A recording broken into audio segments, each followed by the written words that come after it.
Quisiera, si me permitieran, en este asunto que estamos ya de ver la malla curricular y en los espacios, si ustedes recordarán, yo ya desde ayer estaba observando que había así como una falta de la parte de la formación histórica o historia de la educación y todo esto en lo que tiene que ver con la formación de las futuras educadoras. Ayer le pedí tanto a la doctora Belinda Arteaga como a Siddhartha que nos acompañaran, que viéramos juntos el mapa y que desde la propuesta del grupo reflexivo de historia, ellos ya nos trajeran una propuesta de espacios curriculares que servirían como para agregar en esos espacios en donde se puede estar faltando un poquito. Yo quisiera que me permitieran que la doctora y el doctor hicieran la propuesta, porque lo saqué de sus actividades, ¿sí?, y tienen que regresar también nuevamente a continuar su trabajo. Ellos hicieron la tarea, me mandaron la descripción al correo y lo que nos van a leer y a explicar es en dónde podría estar el espacio, y ya nos dejan la descripción y ya después lo seguimos comentando. No sé si les parezca. ¿Sí? Doctora Belinda.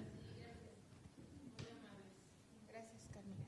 Bueno, nosotros hemos estado trabajando alrededor de 2 años con un grupo de profesores de todas las normales del país que tienen bajo su responsabilidad asignaturas cercanas a la historia, porque digamos no hay ninguna asignatura en estricto sentido que se refiera a la historia en el programa 97, sin embargo hay unas que están cercanas, ¿no?, a la disciplina.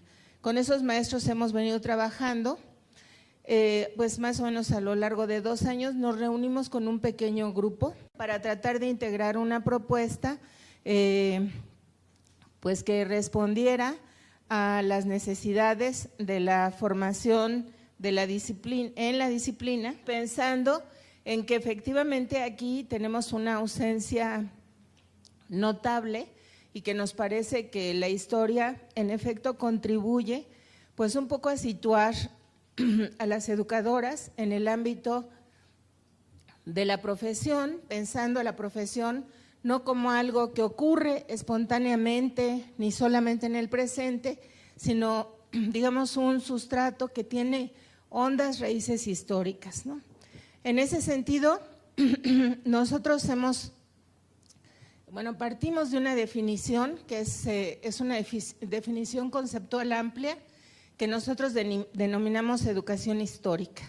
Para nosotros la educación histórica involucra los principios, los conceptos centrales, las preguntas clave de la historia. Por ejemplo, ¿a qué le podemos llamar historia? ¿Cuál es el sentido de la historia? ¿Para qué estudiamos historia? Y pensamos que hay un vínculo entre lo que hacen los historiadores en otros espacios académicos como investigadores y lo que hacen los profesores en las aulas. Pensamos que ese vínculo se tiene que fortalecer y que tiene que ser un espacio de comunicación profunda, porque lo que sucede en muchas partes del mundo y en México también es que por un lado van los historiadores y por el otro van los maestros que tienen bajo su cargo la formación histórica de los sujetos de la educación, llámense niños, estudiantes de normal o jóvenes universitarios. Entonces pensamos que tiene que haber una comunicación profunda entre estos profesionales para que efectivamente cuando uno hable de historia, pues sepa que está hablando de una disciplina que, digamos, tiene su fundamento en la investigación y que además trata de comprender por lo que ocurrió en el pasado y sus relaciones con el presente.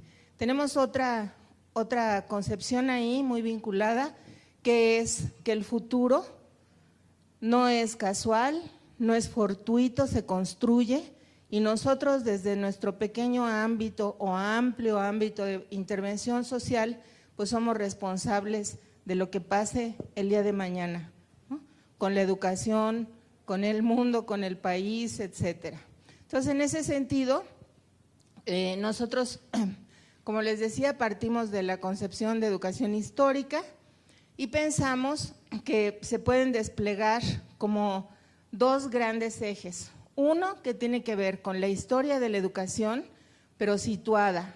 O sea, no creemos en una historia de la educación que es la que, bueno, generalmente se maneja, que es muy ajena a lo que es nuestra profesión, muy ajena a los contextos multiculturales, muy ajena a los contextos locales y que se refiere a una educación, a una historia de la educación nacional que luego pues está escrita desde cierta mirada, etcétera, pero que no nos considera pues a los maestros y a las maestras, a los niños, a los jóvenes como actores de la educación, ¿no? Es una historia como vista desde la parte gubernamental, los sexenios, las leyes, las normas, etcétera, pero no están los procesos vivos y los protagonistas que somos nosotros, ¿no?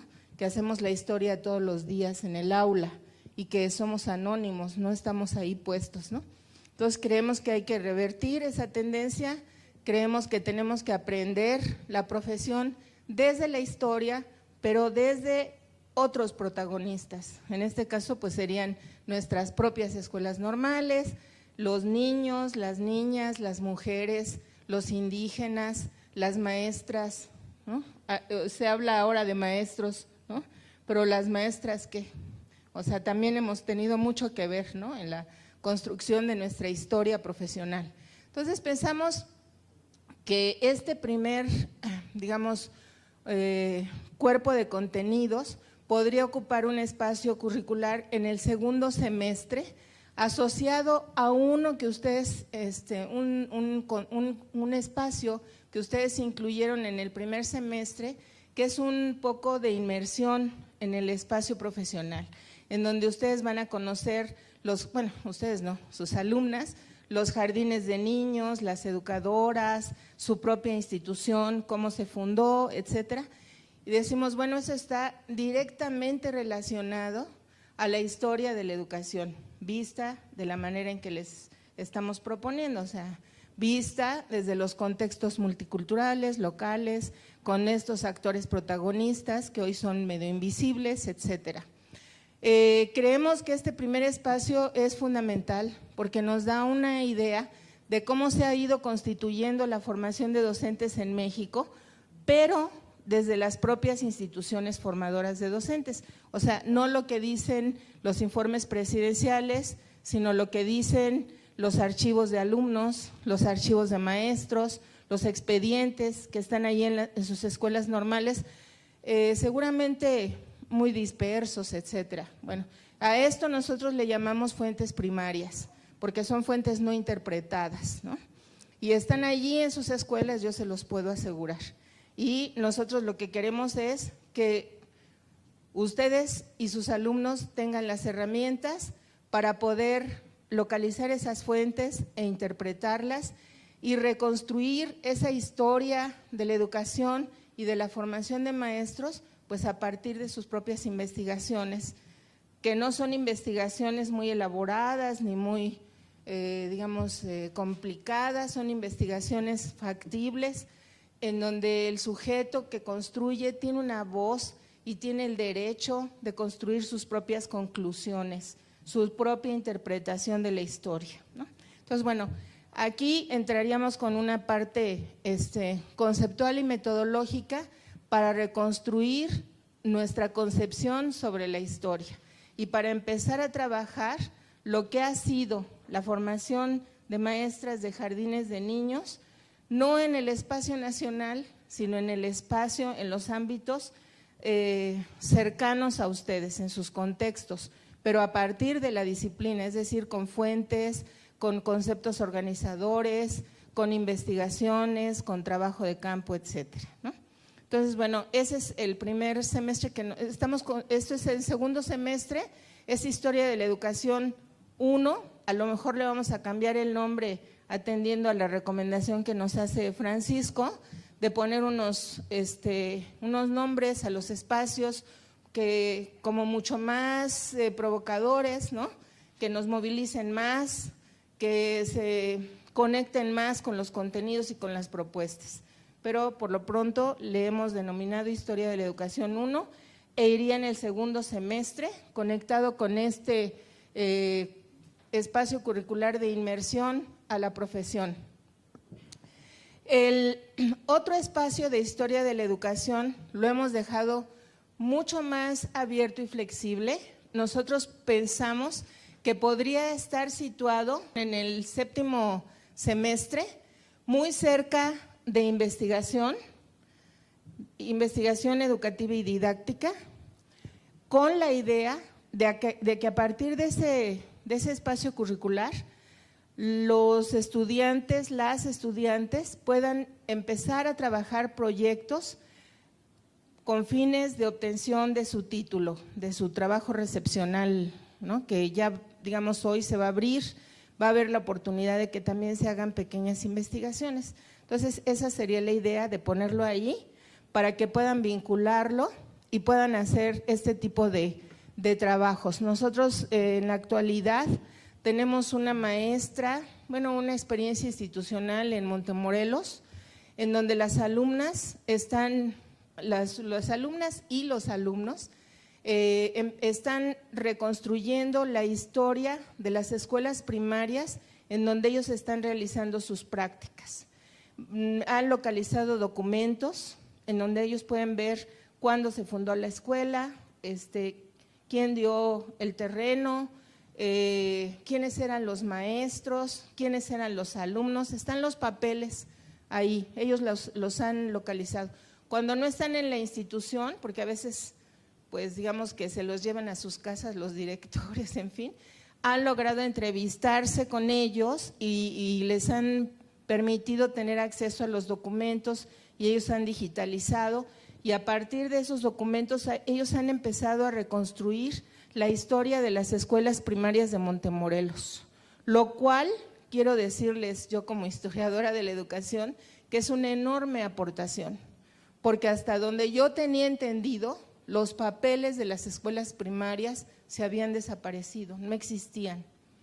Y sin embargo, en Montemorelos han logrado los estudiantes de la normal, a partir de las propuestas de este grupo de historia, organizar pequeños trabajos de investigación y creemos que esos trabajos de investigación pueden ser la base de los trabajos recepcionales y por eso creemos que puede estar ahí. Entonces nosotros ahí vamos a hacer diferentes propuestas didácticas, metodológicas para el trabajo en aula, para que ellos puedan pues realizar estos proyectos, desarrollarlos y difundirlos, porque creemos que no se pueden quedar en las escuelas. O sea, está muy bien que hagan sus investigaciones, que las escriban, que les sirvan para titularse, pero creemos que es el momento en que las escuelas normales tienen que salir a los espacios académicos, los congresos, los coloquios, los encuentros de investigación y den a conocer estos trabajos que son verdaderamente importantes, créanmelos.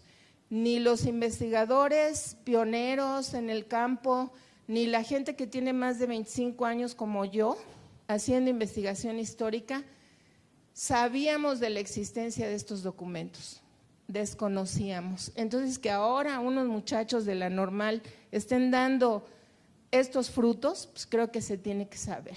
O sea, ya estuvo bien de que las normales estemos produciendo cosas tan valiosas y que no se sepan. Entonces, creemos que es el momento de, bueno, que estos trabajos tienen que difundirse. El ejercicio tiene que llegar hasta allá. Y ahí pondríamos nosotros nuestro segundo espacio curricular de Historia de la Educación. Bueno, hasta hoy se llama Historia de la Educación 2, que sí tenemos que cambiarle el nombre, de acuerdo. Y luego tenemos el gran problema de cómo formar a los niños en educación histórica. Y ahí yo les quiero comentar que tenemos el tercer espacio curricular que nosotros le hemos denominado Educación Histórica en el Aula, y de lo que se trata es de que los niños, en este caso los niños de preescolar, vayan situando conceptos organizadores clave de la historia para poder explicar la transformación de la realidad, porque la realidad, digamos, es histórica, se transforma día a día, hay elementos de continuidad y de cambio que los chiquitos sí pueden, pues en primer lugar, advertir, y en segundo lugar, empezar a explicar. O sea, yo sé que los chiquitos de preescolar empiezan a situarse en la realidad social a partir de sí mismos, ¿no? A partir de su cuerpo, a partir de su biografía, a partir de su familia, de su comunidad escolar, de sus redes sociales próximas, y creemos que si nosotros consideramos que las fuentes históricas primarias tienen que ver con la vida de los sujetos, entonces podremos hacer una experiencia de aprendizaje en donde los niños nos puedan decir cómo eran cuando nacieron, describir su cuerpo, por ejemplo, a partir de fotografías, que esas son las fuentes primarias, y empezar a explicar cómo han ido cambiando, ¿no? Eso creo que ustedes lo hacen, ¿no? Frecuentemente, eso no es… Bueno, y ahí hay una noción clave, que es la noción de cambio histórico, ¿no? Que se puede aplicar ¿a qué? A la descripción del cambio de sus propios cuerpos, ¿no? Esa misma noción de cambio histórico aplicado a su familia, cómo era su familia antes, cómo es su familia hoy, qué se comía antes en su casa, ¿no? No queremos que se vaya a China o a Japón, no, en su casa. ¿Cómo se vestía su abuelita? ¿No? ¿Cómo se vestían sus papás? ¿Cómo han ido cambiando? ¿Qué cosas se mantienen y permanecen? Entonces, la noción organizadora, cambio y continuidad, y pensamos que eso puede situar al niño en un proceso cognitivo para finalmente desplegarlo a lo largo de toda su educación básica, y esto va a llegar al concepto de tiempo histórico, que quiero decirles que es de los más complejos en la historia, digamos, este concepto de tiempo histórico en donde se relaciona el espacio, el tiempo y estas nociones de cambio y continuidad. Entonces creemos que podemos hacer unos buenos aterrizajes para ir situando a los chiquitos y que no lleguen a la secundaria pensando que la vida siempre ha sido igual o que hoy México es lo que es como porque así le tocaba, ¿no? O sea, como por una fatalidad, sino que hay unas causas que lo explican, pero que además esas causas que explican el pasado también explican el presente.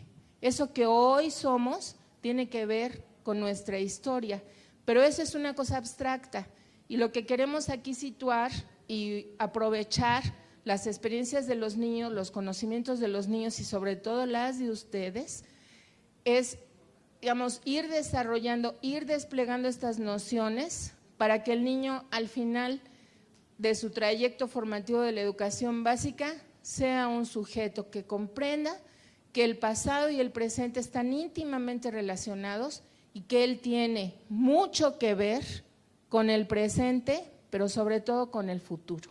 O sea, que somos responsables en parte de lo que vaya a suceder el día de mañana. Y creemos que esto es como este espacio curricular, y bueno, Francisco nos decía, jueguen con los espacios curriculares, no los hagan como secuencia, como bloques apretados y con poca flexibilidad, sino jueguen con los espacios curriculares. Y entonces nosotros pensamos que ese podría estar situado, por ejemplo, en el quinto semestre, que es todos estos procesos de socialización del niño, en donde él se va a ubicar en una sociedad que a veces ya sabemos que son los microuniversos, pero también otros ámbitos más amplios, pero esta sociedad como producto de la historia y como un referente obligado hacia el futuro. Entonces pensamos que ahí podría estar situado el ámbito. Sí les pido que consideren los contenidos de esos espacios curriculares. Entonces el primero y el segundo trabajarían historia de la educación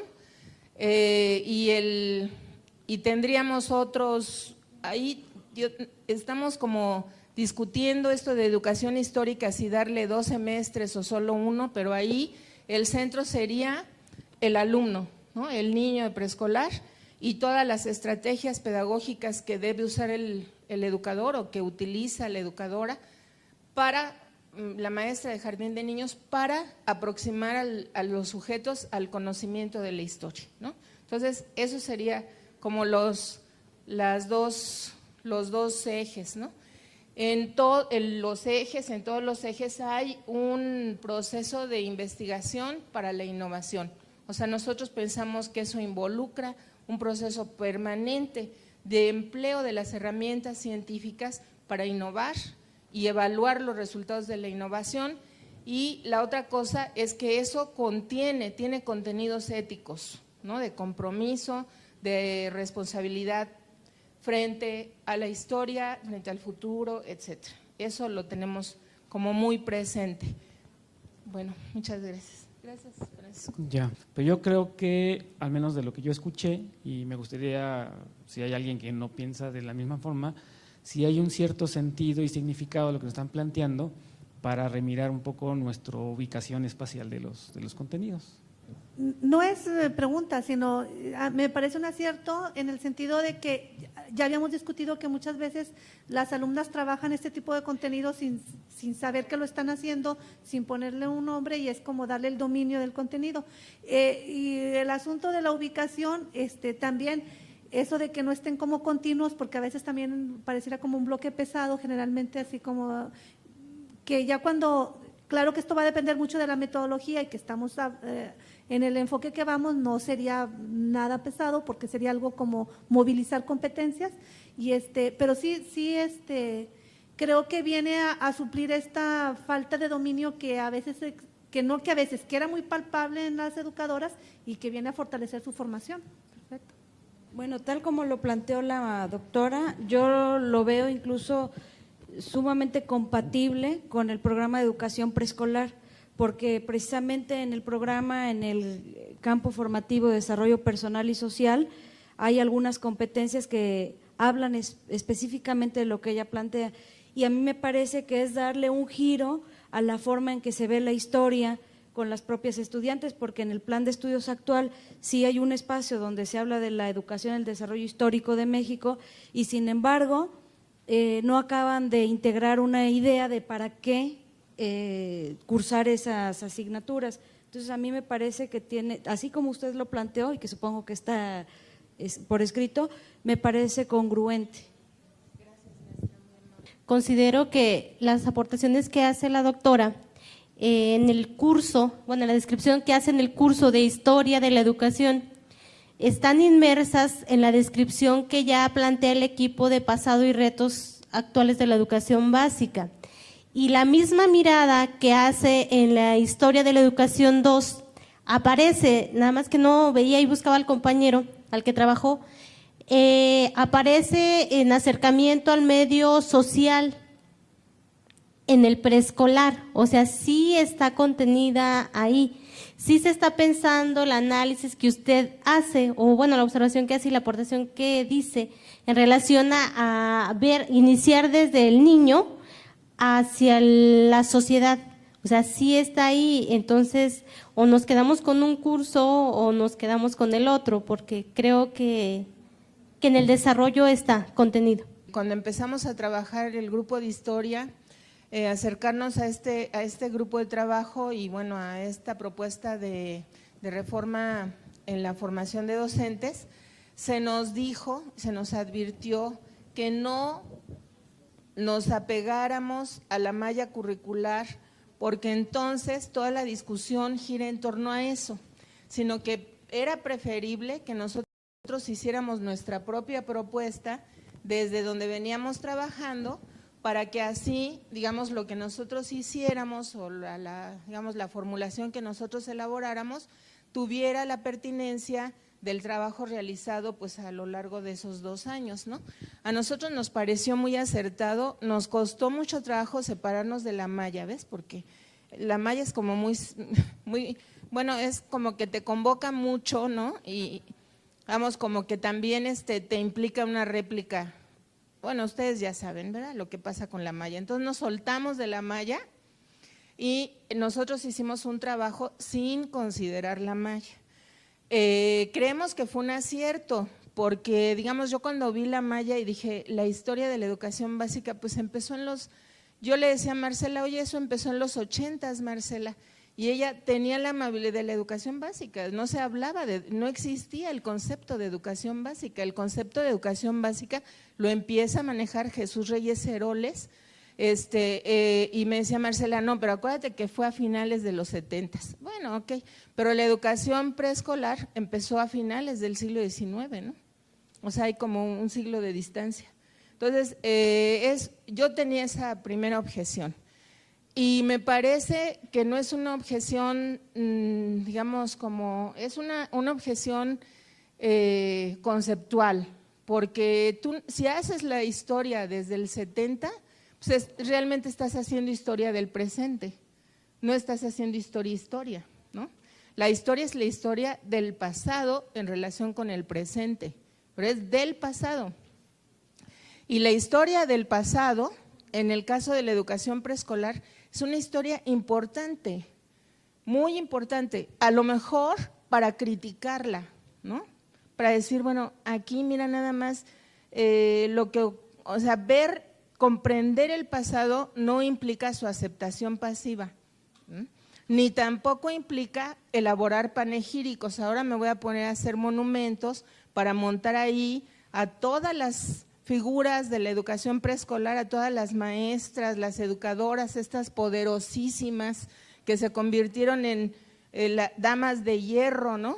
Y que así gobernaron el preescolar como un feudo y con unas actitudes muy rígidas, etcétera, etcétera. No, ya no, o sea, ya otros leales hicieron sus monumentos, nosotros no queremos hacer monumentos, nosotros queremos hacer una elaboración crítica que nos permita comprender ese pasado, porque sí, las damas de hierro, pues eran autoritarias, pero sí le echaron para adelante, ¿eh? O sea, como que, y comprender al personaje en contexto, etcétera, etcétera, pero no queremos hacer la historia clásica, ¿no? De Estefanía Castañeda, aquí en la Ciudad de México, y de ahí en adelante, porque nunca acabas. O sea, ese es un índice, ¿no? Una lista, y a veces esa lista te es ajena. No tiene nada que ver con el preescolar en tu entidad, por ejemplo, ¿no? No tiene mucho que ver con los jardines de niños que se fundaron de manera muy accidentada en las poblaciones en donde nosotros estamos trabajando, etcétera. Entonces decimos, bueno, sí que me parece importante esa historia, pero a lo mejor no es la más relevante. Entonces queremos hacer ejercicios de relevancia para que los sujetos digan qué es relevante para ellos, no qué es relevante para mí, Belinda Arteaga, pues con mi edad, mi situación, que vivo aquí, sino qué es relevante para una compañera que está estudiando en la normal bilingüe bicultural de Chiapas. O sea, que ven ahí los criterios de relevancia van a ser otros, muy diferentes probablemente, ¿no? Jacinto Canec. Entonces queremos ese tipo de relevancia y por lo tanto queremos revertir la lógica. O sea, ya no queremos seguir reproduciendo esta historia que nos conduce a la memorización y a la repetición mecánica. Eso ya no funciona. O sea, los estudiantes que estudian esa historia no aprenden nada. Aprenden y reproducen para el examen y luego se les olvida. Pero lo peor, no comprenden nada. Entonces, ya esos errores ya se han repetido muchas veces, como dice la maestra. Ya no podemos volver a insistir en el mismo error, queremos cambiar las cosas. No se trata de no enseñar contenidos, sino se trata de seleccionar los contenidos relevantes para los sujetos del aprendizaje, que son el sentido de nuestra vida profesional. O sea, yo no soy quien soy para mí misma, sino para los alumnos a los cuales yo sirvo, ¿verdad? Entonces, bueno, desde ahí va el enfoque, a ver si Darte. Yo quisiera platicarles un poquito por qué la doctora hace unas afirmaciones tan categóricas y cuál es el sustento, porque así es ella, dice. No, bueno, pero es una construcción que tiene muchos años en la investigación de la didáctica de las ciencias sociales y particularmente de la historia. Entonces, hemos recuperado la literatura a nivel internacional y hemos también, en el grupo reflexivo de historia, hemos podido dialogar con algunos especialistas mexicanos y extranjeros. Algunos son muy conocidos, como Mario Carretero, por ejemplo, o Joan Pagés, o Samuel Weinberg, o mexicanos como Eva Taboada, en fin. Y la conclusión digamos, hay ya grandes consensos. Lo que normalmente recordamos de la historia, esta historia que estudiamos en la escuela, que es la de las efemérides, que es la de los grandes héroes, que son narraciones cerradas y construidas, son precisamente algunas fechas emblemáticas que tienen que ver con ¿qué creen? Pues con los días de asueto. Y eso lo dice Mario Carretero y lo viene diciendo desde hace algunos años y lo demuestran en varias investigaciones comparativas a nivel internacional entre Argentina, México, España, Estados Unidos, Inglaterra y otros países, y de lo que nos acordamos es de los puentes.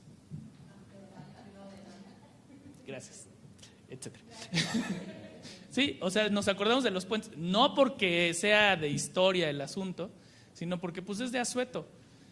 Y de eso se acuerdan las personas al llegar a la edad adulta.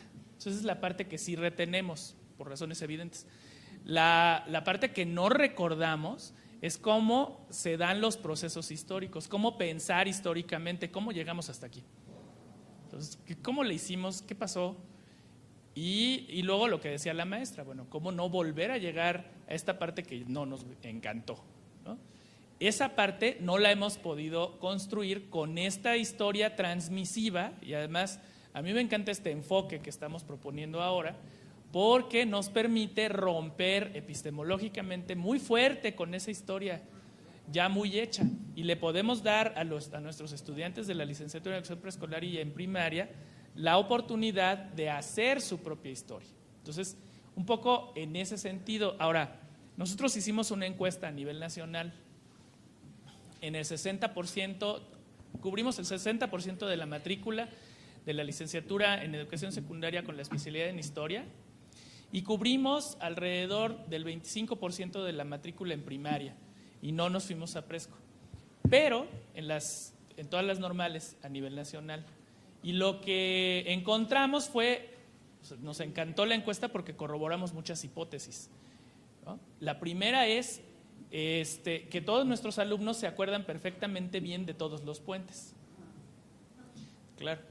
Y la segunda cosa que ya sabíamos y que corroboramos es que no podemos en estas licenciaturas, incluyendo historia, organizar cronológicamente una serie de sucesos, pero muy importantes como la intervención norteamericana o la intervención francesa.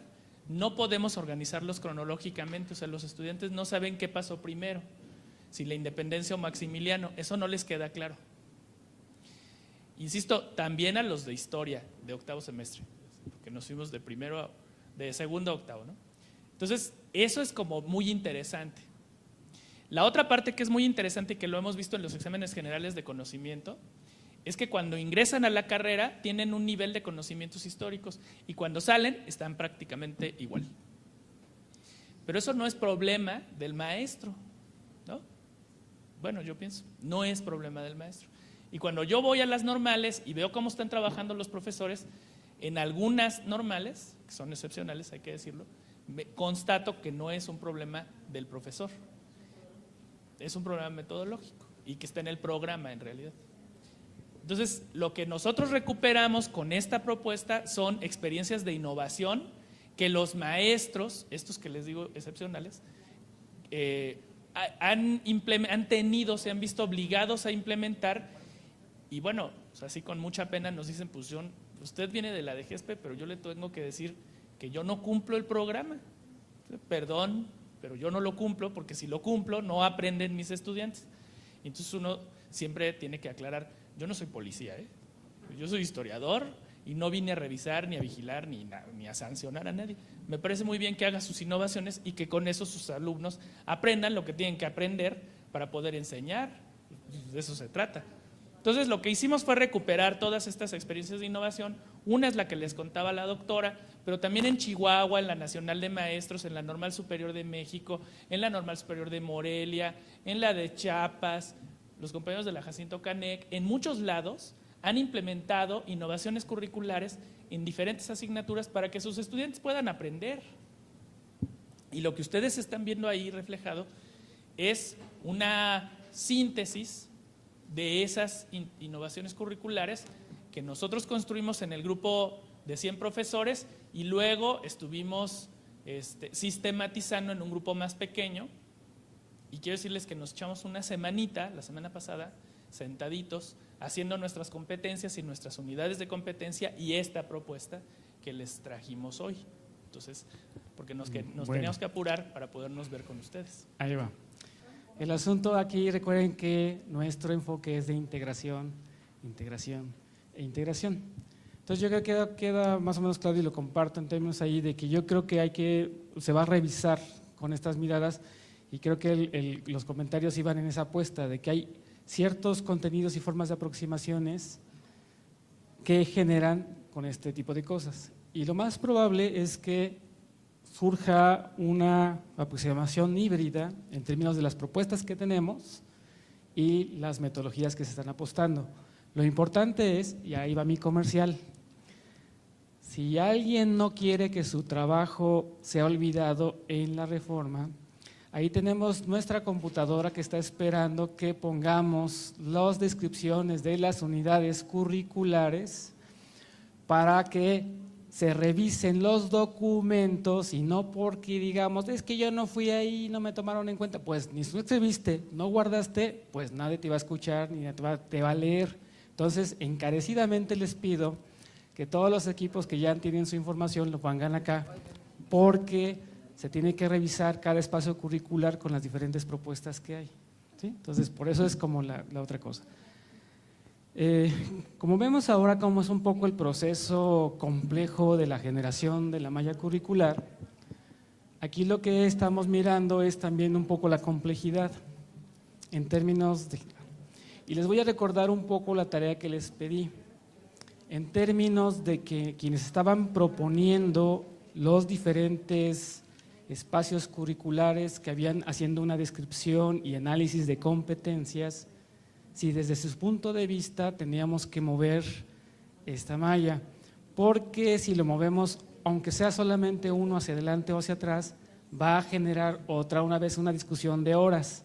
Entonces mi pregunta que yo abro es, si de las revisiones que ustedes hicieron con base a las descripciones, análisis de competencias, sugerencias de actividades, ustedes observan la necesidad de transformar algún espacio curricular o en términos genéricos se queda como tentativamente está.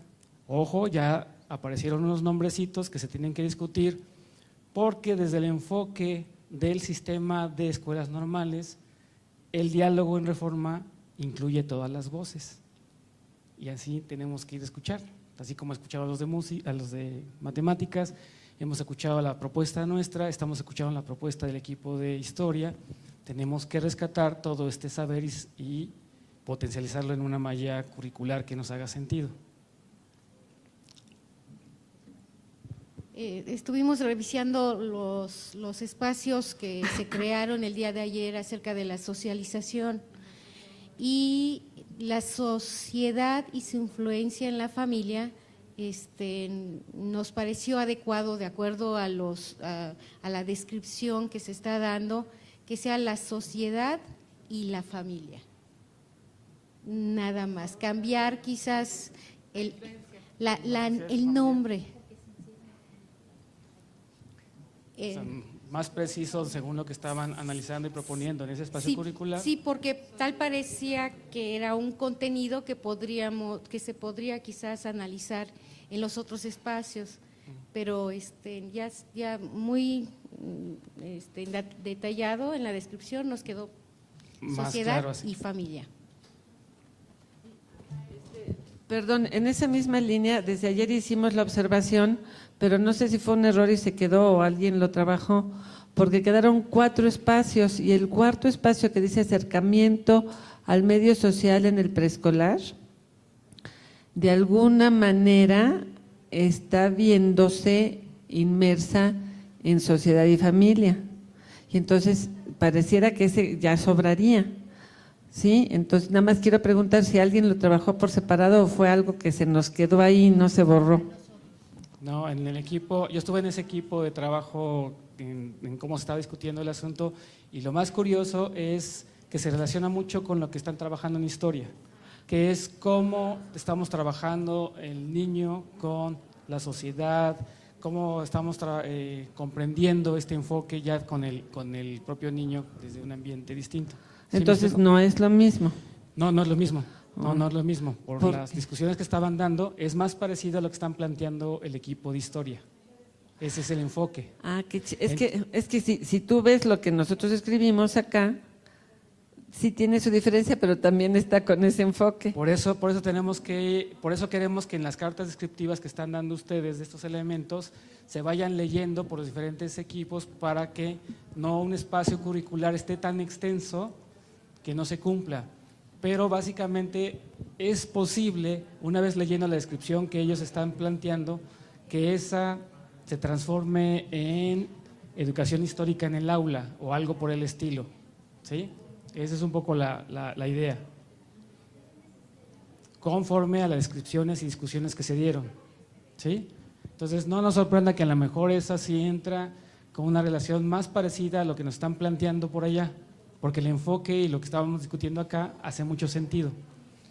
Ojo, los documentos que están produciendo hay que capturarlos acá para que no se pierda esa esencia, porque si no al final queda el último documento, no el que se está produciendo.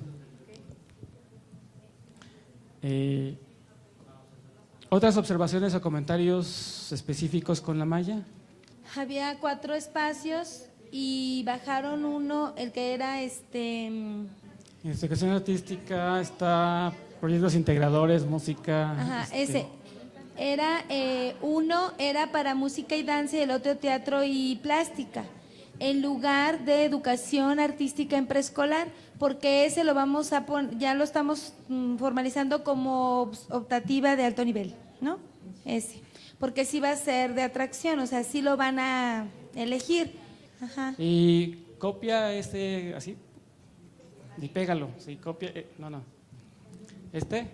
copiar, pegar. Nada más que es danza, es teatro y plástica. Pegar. Acá, bájalo. Ajá. No se preocupen. Sí. En su documento va a estar registrado Sí. qué es lo que están planteando acá. Otra cosa, en estilos de vida saludable, nosotros teníamos 2 espacios, bueno, hasta ahorita hay 2 espacios ahí, estilos de vida saludable y escuela saludable. Se había pensado, y retomando la sugerencia, se había planteado así, en estilos de vida saludable, recuperar todo este enfoque y todas estas cosas en función también del alumno y que pudiera ser, ¿cómo le llamábamos nosotros? Proyectos personales de toma de decisiones y autocuidado, etcétera, etcétera. Y en el segundo fuera escuela saludable, centrado ya propiamente en lo educativo, ¿no? Entonces teníamos 2 y seguimos teniendo 2, están las descripciones, sin embargo está ahora sí que para lo que se valore, si se queda nada más escuela y es saludable y se incorporan los contenidos de ambas, ¿no? O sea, una observación que ustedes saben que posiblemente puede quedar esto como, si necesitamos más, como una optativa y que quede en la malla un espacio muy denso sobre el tema. Ujú. Bueno, Ok. en ese caso, a lo mejor tendría si van a pasar como optativas, a lo mejor pasaría estilos de vida saludable optativa y escuela saludable como… ¿o no? Ok, entonces dentro del enfoque que hay en esta revisión es que una quedaría dentro de la malla, que O sea, probablemente el sea… equipo consideramos que las dos merecen estar en la malla. Sin embargo, hemos escuchado algunas sugerencias y bueno, nos parecen que puede ser. Y sobre todo porque ahorita ya con lo de historia hay que considerar espacios, ¿no? Para esos. Y para la eso. pregunta, ¿eso sí lo están detectando en sus documentos? Estos, ok. ¿Cómo qué? Que están considerando que estilos de vida y saludable sea optativa. Le estamos poniendo algunos, por ejemplo, al de artística ya le pusimos optativa porque ya, o sea, Ujú, ya nos ok. convencimos. ¿Y en esta? En esta situación no estamos totalmente convencidas, pero hay la posibilidad. Entonces puede ser optativa o no. Pongan en su documento, antes que nos pasen acá, que le pongan Ya está, ya. con posibilidad, sí, en la notita, con posibilidad de que se convierta en optativa. Ok. Sí, nada más para tenerlo en la mente y no se Bien. pierda la imagen. Y lo otro que trabajamos también fue la inclusión, atención a la educación inclusiva, algo así está ahí. ¿Por dónde está? Educación inclusiva es ¿En el tercer? atención educativa para la inclusión. Ajá, ese.